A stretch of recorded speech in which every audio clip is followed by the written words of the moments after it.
నిత్యావసర వస్తువులు కానీ పెట్రోల్, డీజిల్, ఆయిల్ ధరలు కానీ ప్రతి ఒక్క ధర మనం చూసుకున్నట్లయితే ప్రతి ఒక్కటి జనం మీద భారం పడినట్టే. మనం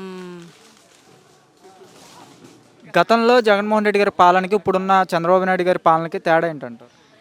ఇప్పుడు గతంలో జగన్మోహన్ రెడ్డి గారి పాలనలో పథకం ఆయన చెప్పిన హామీలు, ఆయన ఇచ్చిన పథకాలు ప్రతి ఒక్కళ్ళు అందుకున్నారు. అర్హత గల ప్రతి ఒక్కళ్ళు అందుకున్నారు. అమ్మఒడి కానీ ప్రతి ఒక్కటి ఆయన చెప్పినట్టుగా నెరవేర్చారు. ఇప్పుడు చంద్రబాబు నాయుడు గారు టీడీపీ ఇచ్చిన హామీలు కానీ, సూపర్ సిక్స్లు కానీ ఎవరైతే అందుకుంటున్నారు, అర్హత కలిగిన వాళ్ళు అందుకుంటున్నారా, అర్హత లేని వాళ్ళు అందుకుంటున్నారా, టీడీపీ వాళ్ళు మాత్రమే అందుకుంటున్నారా? అది కూడా మనం చూస్తాం.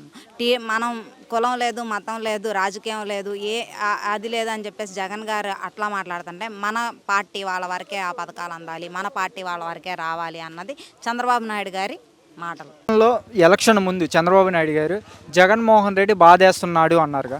ఇప్పుడు కూటమి వచ్చిన 2 ఏళ్ళలో జనాల మీద భారం లేదంటారా?